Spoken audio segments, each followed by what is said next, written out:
우리가 흔히들 인생은 전쟁터와 같다, 그렇게 이야기들을 합니다.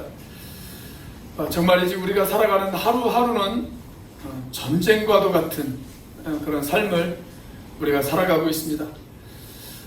여기 있는 우리 학생들은 좋은 대학교를 진학하기 위해서 그야말로 입시 전쟁을 지금 치르고 있죠. 그렇게 해서 좋은 학교에 진학을 하게 되어지면 그 다음부터 그들 앞에 놓여 있는 것은 취업 전쟁이 펼쳐집니다. 그리고 직장에 취직하면 그때부터는 직업 전선에 뛰어들어 살아남기 위한 생존 전쟁을 해야 합니다. 그리고 그 직장에 출근하기 위해서 매일같이 출근 전쟁도 벌입니다. 그러다가 결혼을 해서 아이를 낳으면 그때부터는 어떻게 되어질까요? 육아 전쟁도 감당해야 됩니다. 자, 이렇게 아이들이 다 크면 이제 그러면 전쟁이 끝날까요? 아이들이 다 성인이 되어졌어요. 그럼 우리의 모든 전쟁이 끝이 날까요? 그렇지도 않은 것 같아요. 요즘 제 아내는 살과의 전쟁을 삼고 있습니다. 여러분, 우리 이런 일상의 전쟁도 있지만 진짜 피를 흘리며 싸워야 되는 전쟁도 있죠. 어제가 6.25였습니다. 이 땅에 6.25 전쟁이 일어난 지 72년이 되어지는 날이었습니다. 72년 전에 이 땅은 전쟁의 참혹함을 경험했습니다. 아마 여기 있는 대부분의 사람들은 전쟁을 경험하지 못한 그런 사람들이 거의 대부분이죠.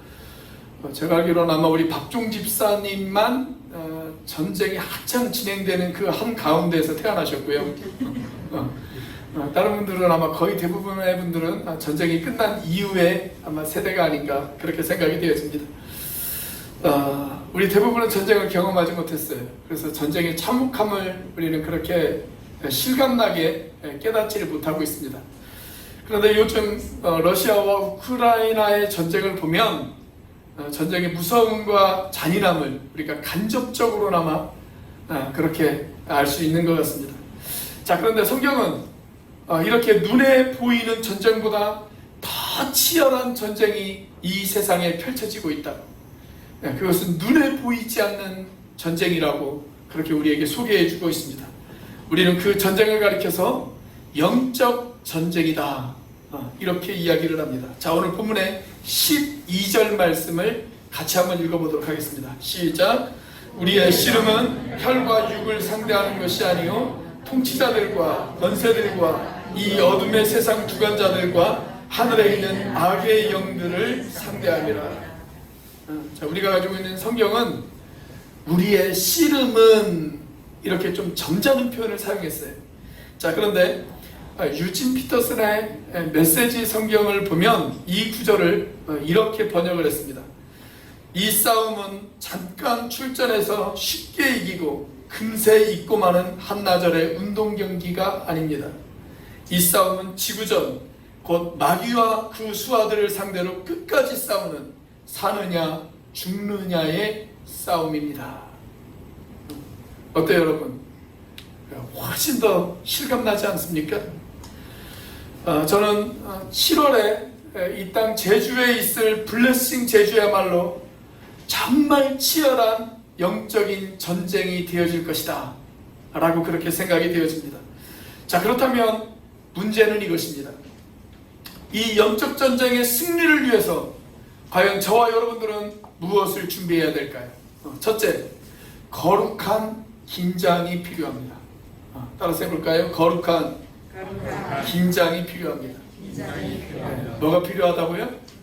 거룩한 긴장이 필요합니다. 거룩한 긴장. 우리 옆에 있는 분들, 앞뒤 좌우에 있는 분들을 바라보면서 이렇게 한번 인사해 보겠습니다. 긴장하셔야 됩니다. 한번 인사해 보세요. 그냥 긴장하셔야 됩니다. 이렇게 하면 전혀 긴장하지 않은 표정이잖아요. 긴장해야 돼. 긴장해. 한번 인사해 보세요. 진지하게. 시작. 긴장하셔야 됩니다. 여러분, 우리가 왜 긴장해야 될까요? 우리가 이 전쟁이 임할 때 왜 긴장해야 될까요? 정말 유진 피터슨의 이야기처럼 우리가 출전하는 이 전쟁은 한낮에 잠깐 출전하는 운동 경기가 아니기 때문에 그렇습니다. 이 전쟁은 사느냐 죽느냐를 결정하는 그런 영적 전쟁이기 때문에 그렇습니다. 자, 그런데 사실 이 전쟁은 우리의 힘으로는 전혀 이길 수가 없습니다. 전혀 이길 수가 없어요.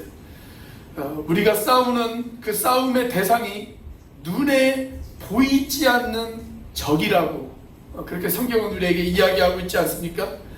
여러분, 우리가 싸워야 될 적이 눈에 보이는 적이라고 한다면 우리가 어떻게든 한번 해보겠어요. 지든 이기든 어떻게든 한번 주먹이라도 한번 휘두를 수 있잖아요. 눈에 보이는 적이라고 한다면. 자, 그런데 우리가 싸워야 되는 대상이 눈에 보이지 않는 상대예요. 눈에 보이지 않는 상대. 눈에 보이지 않는 상대를 대상으로 싸우는 것 얼마나 힘든 싸움이겠습니까? 우리가 지금 그 싸움을 간접적으로 우리도 지금 경험하고 있지 않아요? 2020년부터 이 땅에 코로나가 번졌습니다. 코로나가 전 세계를 강타하고 있습니다. 근데 문제는 뭐예요? 코로나 바이러스가 눈에 보이지 않는다는 거예요. 보이지 않아요. 우리가 지금은 많이 긴장이 풀렸는데 여러분, 지금도 하루에 확진자가 7,000명 가까이 나오고 있습니다. 우리나라에. 엄청나게 많은 확진자가 지금도 계속적으로 나오고 있어요. 그런데 이 코로나와 전쟁이 왜 힘드냐? 눈에 보이지 않는 바이러스와 싸우기 때문에 힘든 것입니다. 눈에 보이면 우리가 피해갈 수가 있잖아요. 그런데 보이지 않는단 말이죠.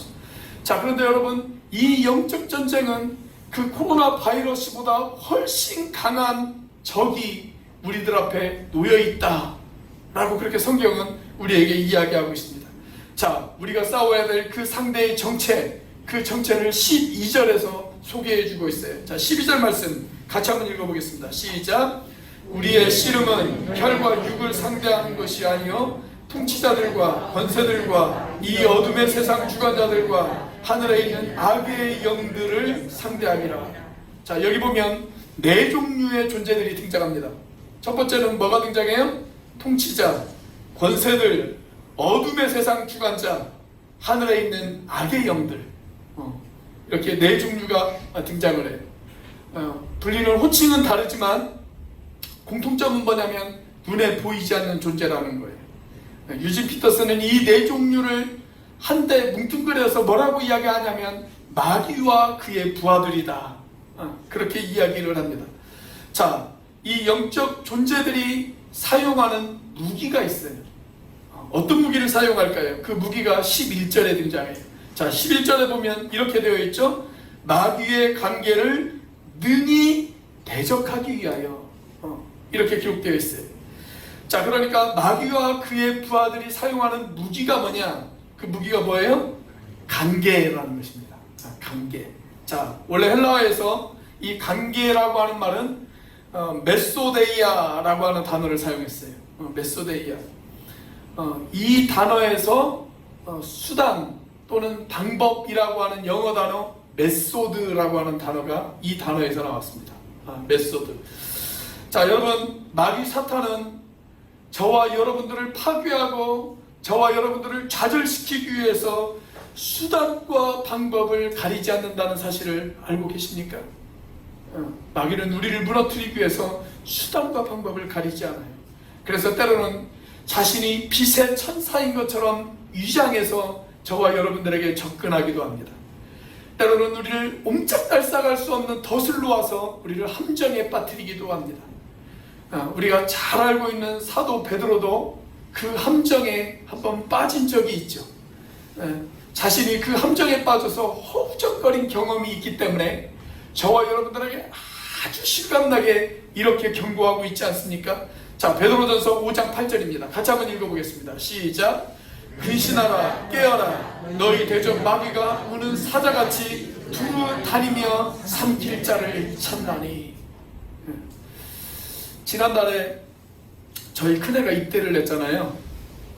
같이 이제 포항에 있는 그 해병대 훈련소까지 데려다 주기 위해서 차를 몰고 이렇게 밤에 고속도로를 한참 달리고 있었어요.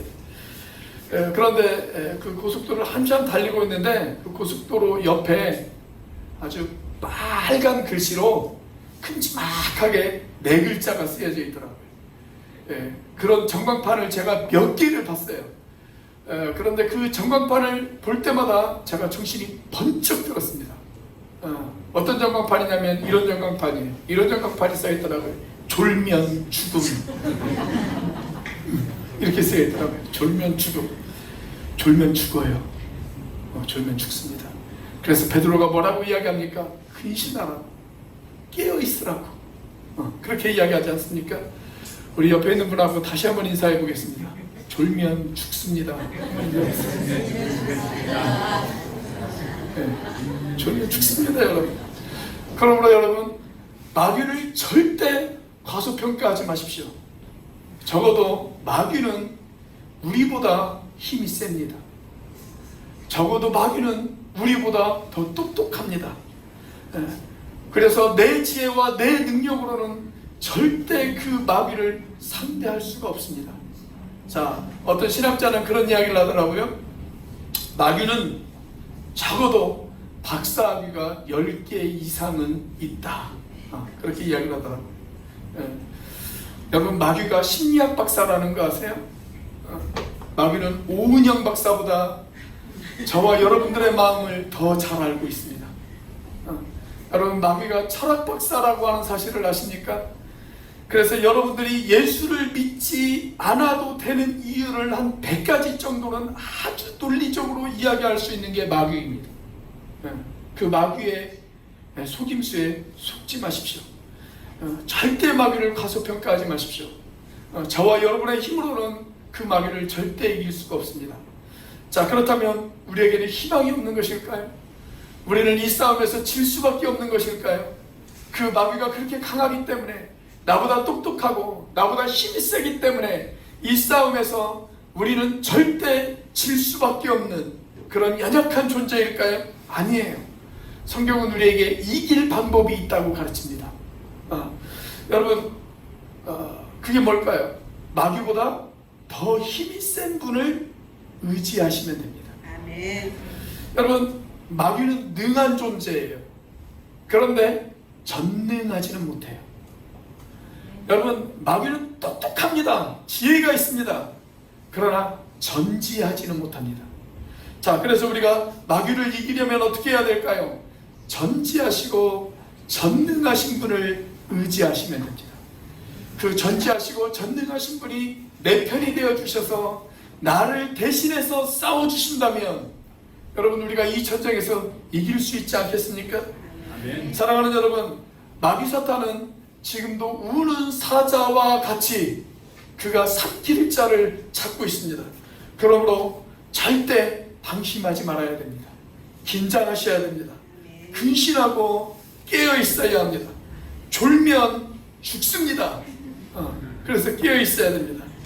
그래야 돼요. 그래야 우리가 이 싸움에서 이길 수가 있어요.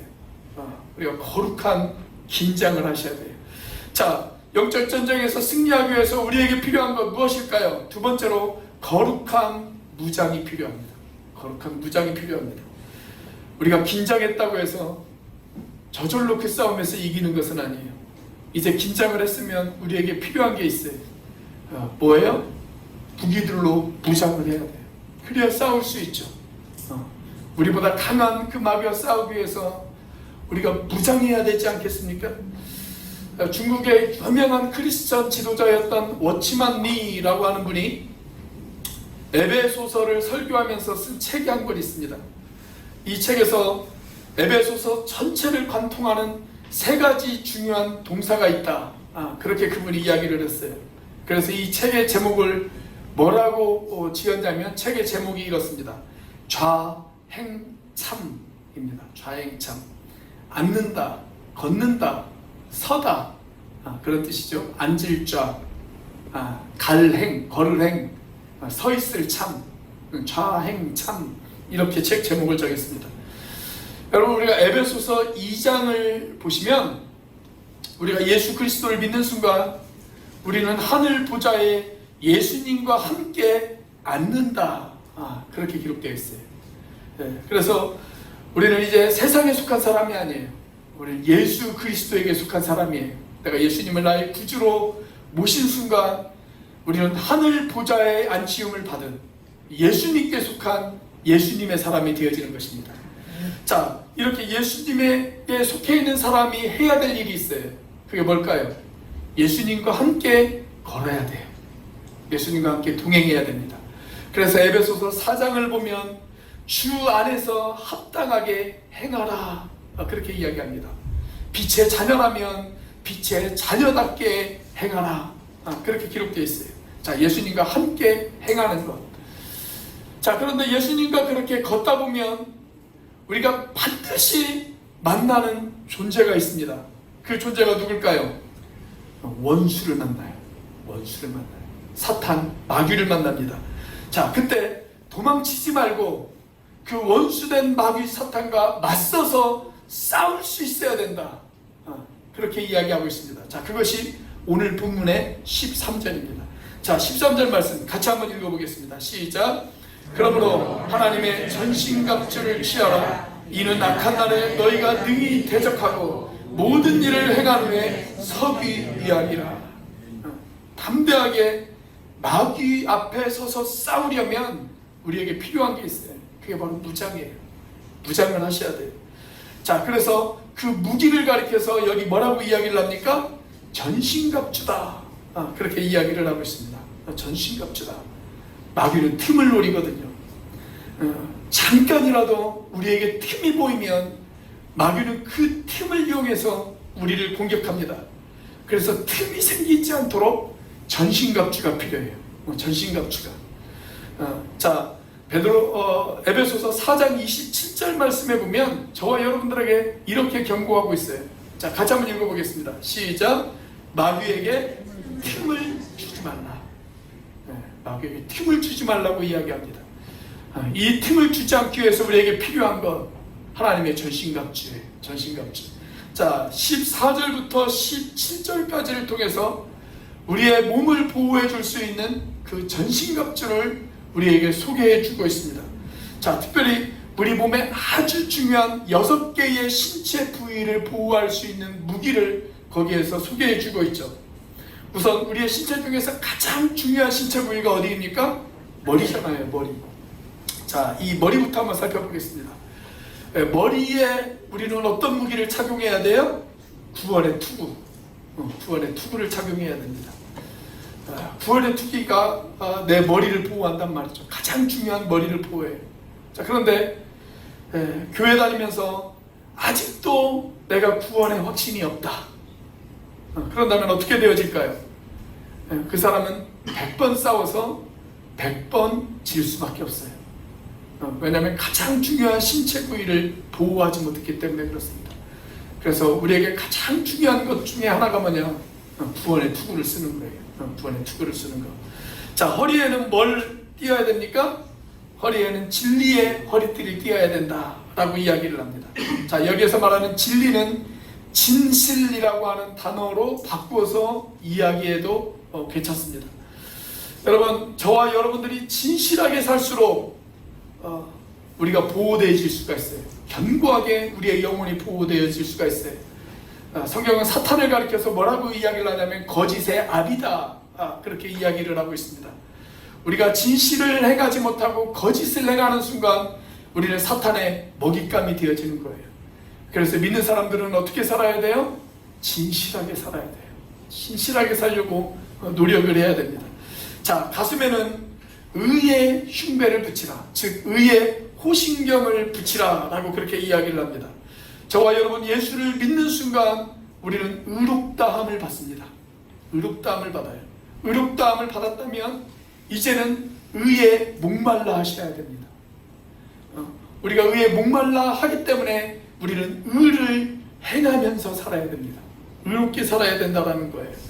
우리가 의롭게 살아갈수록 우리 자신을 견고하게 보호할 수 있다고 성경은 그렇게 우리에게 이야기하고 있습니다. 자, 신발은 어떤 신발을 신어야 됩니까? 평안의 복음의 신을 신어야 된다, 그렇게 이야기하고 있습니다. 언제 어디서든지 복음을 전할 수 있는 그 준비가 되어져 있어야 돼요. 내가 누구를 만나든, 내가 어디에 있든 복음을 전할 수 있는 준비가 되어져 있어야 됩니다. 자, 그리고 왼손에는 믿음의 방패를 들어야 합니다. 믿음의 방패. 네, 매 순간순간마다 하나님을 의지할 수 있어야 돼요. 하나님을 의지해야 사탄이 쏘는 불화살을 막을 수가 있지 않겠습니까? 자, 오른손에는 뭘 들어야 됩니까? 성령의 검을 들어야 합니다. 목사님, 왼손잡이는 어떻게 합니까? 바꿔서 들면 됩니다. 네, 바꿔서 들면 돼요. 자, 여기 등장하는 성령의 검은 뭐예요? 곧 하나님의 말씀이다 라고 그렇게 성경이 우리에게 이야기하고 있지 않습니까? 하나님의 말씀이다. 그래서 말씀을 읽고 말씀을 묵상하고 말씀을 연구해야 돼요. 여러분, 이 6가지의 무기들을 잘 살펴보면 5가지는 다 수비용 무기입니다. 그런데 이 성령의 검, 하나님의 말씀만이 공격용 무기입니다. 공격용 무기. 그렇죠? 그래서 우리 같이 성경을 읽읍시다. 우리 성경 공부합시다. 이렇게 이야기하는데도 전혀 안 하고 버티시는 분들, 그런 분들은 어떤 분들이에요? 맨날 수비만 하시는 분들이에요. 공격 한번 하지 못하고 수비만 하다가 끝나는 그런 인생들이십니다. 여러분, 축구에 그런 말이 있죠. 최고의 수비는 최선의 공격이다. 그런 말이 있습니다. 그러니까 수비만 하다 보면 결국은 져요. 최고의 수비는 뭐예요? 공격을 하는 겁니다. 공격을 해야 지지 않을 수 있단 말이죠. 그래서 여러분, 우리가 공격을 하기 위해서는 어떻게 해야 됩니까? 하나님의 말씀을 알아야 됩니다. 말씀을 읽고 말씀을 묵상하고 말씀을 공부하고 말씀을 연구하셔야 됩니다. 자, 그런데 흥미로운 것은 뭐냐면 이 무기들이 다 앞을 보호하는 무기라는 거예요. 앞을 보호하는 무기. 뒤를 보호하는 무기가 없어요. 그래서 어떻게 해야 될까요? 뒤돌아서지 말아야 됩니다. 우리 옆에 있는 분들하고 다시 한번 인사해 보겠습니다.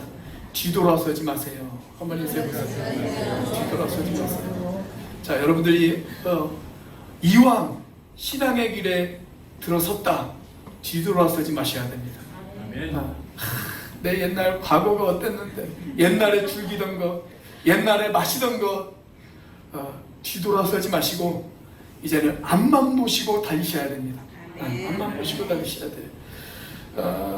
여러분, 예수님과 동행하는 신앙이라고 하는 자동차는 후진 기어가 없다. 그거 아십니까? 신앙이라고 하는 자동차에는 후진 기어가 없어요. 오직 전진만 있을 뿐입니다. 그래서 예수님께서도 이런 말씀을 하셨죠. 손에 쟁기를 잡고 뒤를 돌아보는 자는 하나님 나라에 합당하지가 않다.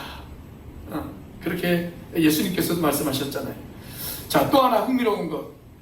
여러분, 성경에서 이 6가지의 무기들을 한번 잘 살펴보시면 이 6가지의 무기 중에서 머리를 보호하는 구원의 투구, 그것부터 소개하고 있는 것이 아니라 제일 먼저 나오는 것, 제일 먼저 소개하는 걸 뭘부터 소개하고 있어요? 허리띠부터 소개하고 있어요. 허리띠부터. 자, 14절이죠. 14절 같이 한번 읽어보겠습니다. 시작. 그런즉 서서 진리로 너희 허리띠를 띠고 의의 호신경을 붙이고. 자, 뭐가 가장 먼저 나오냐면 진리의 허리띠가 가장 먼저 나옵니다. 진리의 허리띠. 왜 그럴까요? 왜 진리의 허리띠가 가장 먼저 나올까요? 여러분, 고대 무사들이 입던 옷에서 가장 중요한 것 중에 하나가 뭐였냐면 허리띠였습니다. 허리띠. 허리띠를 잘 착용해야 모든 무장들이 제자리를 잡을 수가 있어요. 허리띠를 잘 착용하지 않으면 막 싸우다 보면 무장들이 막 해제가 되어져요. 그래서 허리띠를 잘 착용해야 돼요. 지금도 마찬가지죠. 여러분들, 군인들에게 있어서 허리띠는 그냥 허리띠가 아니에요. 군대 갔다 오신 분들은 아시겠지만 그 허리띠에 여러 것들을 매달잖아요. 물통도 매달고, 그 허리띠에 적을 물리칠 수 있는 총알이 된 가방도 그 허리띠에다 착용을 하지 않습니까? 그래서 허리띠를 잘 착용해야 돼요. 잘 착용해야 됩니다. 자, 그런데 여기 그 허리띠를 소개할 때 뭐라고 소개하냐면 진리의 허리띠다, 그렇게 소개를 하고 있어요. 진리의 허리띠. 여러분, 우리가 정말 예수 믿고 구원받았다면 가장 중요한 삶의 자세, 내가 진실하게 살아야지. 그런 삶의 자세가 중요하다라는 거예요. 예수 믿고 진실하게 사셔야 돼요. 여러분, 예수 믿지 않는 사람들이, 밖에 있는 사람들이 우리 기독교를 욕할 때 왜 욕합니까? 기독교인들이 보니까 말하는 것과 행동하는 게 다르거든요. 말과 행동이 달라요. 진실하지 못해요. 그래서 욕하는 것 아닙니까? 여러분, 우리가 세상 사람으로부터 공격받지 않으려면 어떻게 해야 돼요? 진실하게 사셔야 돼요. 진실하게. 모든 운동을 보면 운동에 있어서 가장 중요한 게 뭐예요? 기본 자세가 중요하죠. 신앙생활에 기본 자세가 있어요. 그 기본 자세가 뭐냐면 진실입니다. 진실하게 사는 거예요.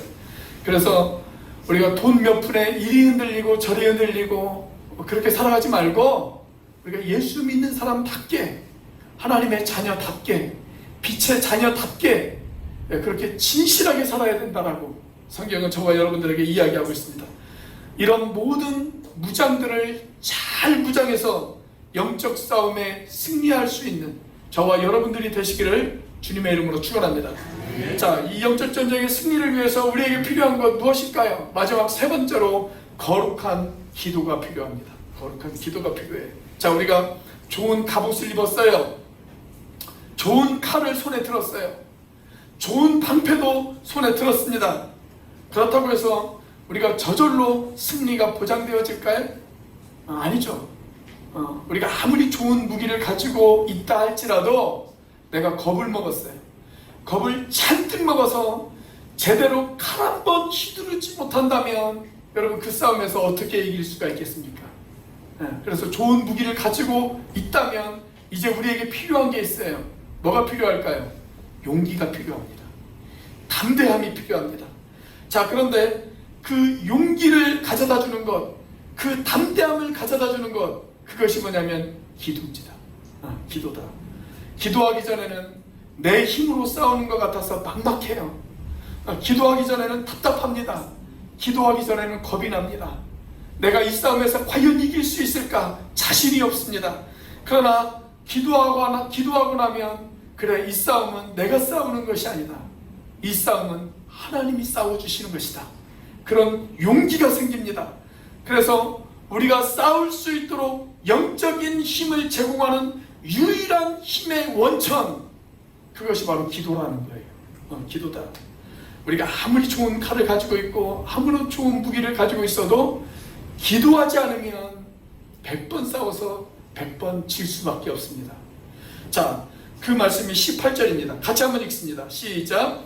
모든 기도와 간구를 하되 항상 성령 안에서 기도하고 이를 위하여 깨어 구하기를 항상 힘쓰며 여러 성도를 위하여 구하라. 자, 여기 보면 세 가지의 아주 흥미있는 단어가 나와요. 모든이라고 하는 단어가 나오고 항상이라고 하는 말이 두 번 나오고 여러라고 하는 단어도 나옵니다. 자, 그런데 우리가 이 구절을 영어 성경으로 읽으면, 영어 그 NIV 성경으로 읽으면 이 단어들이 다 한 단어로 되어 있어요. 우리는 모든, 항상, 여러 이렇게 다른 단어들로 번역이 되어 있는데 영어 성경으로 보면 한 단어로 번역이 되어 있습니다. all이라고 하는 한 단어로 번역이 되어져 있어요. 그러니까 이 말이 무슨 말이냐? 그러니까 이렇게 읽을 수 있다라는 거예요. 모든 기도와 간구로 모든 시간에 모든 힘을 다하여 모든 성도들을 위해 기도하라. 그 말입니다. 여러분, 기도는 모든 유형으로 기도할 수 있어야 됩니다. 모든 유형의 모든 기도를 우리가 다 할 수 있어야 돼요. 통성 기도도 할 수 있어야 돼요. 방언 기도도 할 수 있어야 돼요. 침묵 기도도 할 수 있어야 돼요. 아무튼 우리가 모든 유형의 기도, 그 모든 기도를 가지고 어떻게 해야 됩니까? 모든 시간에 모든 힘을 다해서 모든 성도들을 위해 우리가 기도해 줘야 됩니다. 기도해 줘야 됩니다. 그것이 바로 우리가 승리할 수 있는 원천이다 라고 성경은 우리에게 이야기해 주고 있어요. 그러려면 어떻게 해야 될까요? 새벽 기도부터 나오셔야 됩니다. 새벽 기도부터 나오셔야 돼요. 여러분, 하루 전 기도할 수 있는 가장 좋은 시간이 새벽이지 않습니까? 그런데 그때를 놓치면 도대체 언제 기도하려고 그러십니까? 우리 옆에 있는 분들, 앞뒤에 있는 분들에게 한번 인사해 볼까요? 도대체 언제 기도하려고 그러십니까? 한번 물어보세요. 도대체 언제 기도하려고 그러십니까? 한번 물어보세요. 이렇게 물어보시지 않으신 분들은 뭔가 마음에 찔림이 있으셔서 그러시는 건가요? 그 찔림도 성령께서 주시는 것입니다. 여러분, 저는 기도하지 않는 사람들이 낭패와 실망을 겪은 뒤에 그래, 내가 기도 없이는 살아갈 수 없구나 라는 것을 깨달을 수 있게 되기를 원하고 바라고 기도합니다. 여러분, 우리 예수님은 하나님의 아들이시잖아요. 그런데 하나님의 아들이신 그분도 사역을 시작하시면서 광야로 나가셨어요. 광야에서 40일 동안 금식하시면서 기도하셨습니다. 왜 그러셨을까요? 인류 구원을 향한 하나님의 그 위대한 사명을 감당하는 그 일이 기도 없이는 불가능하기 때문에 그렇습니다. 여러분, 하나님의 아들이신 그 예수님도 기도가 필요하셨다면 저와 여러분들에게는 얼마나 더 기도가 필요하겠습니까? 그런데 이 모든 기도들 가운데 가장 중요한 기도가 있어요. 그게 뭐냐면 중보기도입니다. 중보기도. 우리 가운데 목사님, 저는 저를 위해서 기도해 줄 필요가 전혀 없습니다. 이렇게 자신 있게 말씀하신 분들이 혹 있으십니까? 아마 그런 생각을 가지고 있는 분이 있다면 그분은 둘 중에 하나일 겁니다. 기도의 능력을 믿지 못하거나 아니면 너무 행복하고 편안해서 정말 기도 제목이 하나도 없거나 둘 중에 하나겠죠. 그렇죠? 그런데 위대한 영적 거인이었던 바울마저도 기도가 필요했다는 거 아세요? 그래서 성도들에게 기도를 요청하고 있다는 것 여러분들 아십니까? 자, 그것이 19절이죠. 같이 한번 읽어보겠습니다. 시작. 또 나를 위하여 구할 것은 내게 말씀을 주사 나로 입을 열어 복음의 비밀을 담대히 알리게 하옵소서 할 것이니. 위대한 하나님의 사람이었던 바울조차도 지금 뭐라고 이야기를 하고 있어요? 여러분, 저를 위해 기도해 주세요. 저를 위해 기도해 주세요. 그렇게 이야기하고 있잖아요. 여러분, 우리는 누구나 다 약점이 있어요. 누구나 다 연약한 부분들이 있습니다. 누구나 다 실패를 경험합니다. 누구나 다 아픈 손가락이 있습니다. 그래서 우리는 서로가 서로의 기도 제목을 놓고 같이 기도해 주어야 됩니다. 우리는 함께 기도해야만 이 싸움에서 승리할 수 있는 그런 싸움을 우리가 지금 싸우고 있기 때문에 그렇습니다. 그래서 다른 사람들에게 기도를 부탁하지 못한다. 그것은 영적으로 교만한 사람이에요. 교만한 사람. 그래서 여러분들의 기도 제목을 이야기하실 수 있어야 돼요. 매주 금요일마다 중보기도팀이 여러분들을 위해서 기도하고 있습니다. 기도의 제목을 내놓으십시오. 만약 여러분들께서 중보기도에 관심이 있으시다면 어쩌면 이 사람의 이름을 한 번 정도는 여러분들이 들어보셨을 것입니다. 제가 작년에 느헤미야 강해를 시작할 때 느헤미야 1장을 강의하면서 이 사람에 관한 이야기를 드린 적이 있습니다. 영국 사람인데 리즈 하월즈라고 하는 사람입니다. 영국의 웨일즈 대부흥운동이 있었어요. 사실 이 웨일즈 대부흥운동은 후에 1907년에 우리나라에 있었던 평양 대부흥운동에 직접적인 영향을 줍니다. 자, 이 웨일즈 대부흥운동에서 은혜를 받고 하나님의 손에 붙잡혀 하나님께 쓰임받았던 대표적인 사람이 누구였냐면 이 리즈 하월즈라고 하는 사람이었어요. 그런데 이 리즈 하월즈라고 하는 사람이 그의 말년에 웨일즈 성경대학 학장으로 그가 사역을 하고 있었습니다. 그때 영국과 독일이 전쟁을 벌이고 있었어요. 제2차 세계대전이 한참이던 그때였습니다. 영국과 전쟁을 벌이고 있었어요. 독일군은 아주 강했습니다. 그런데 독일군에 비해서 영국군은 아주 힘이 없었습니다. 특별히 공군 전투력에 있어서 더 독일에 아주 밀리는 그런 전투력을 가지고 있었어요.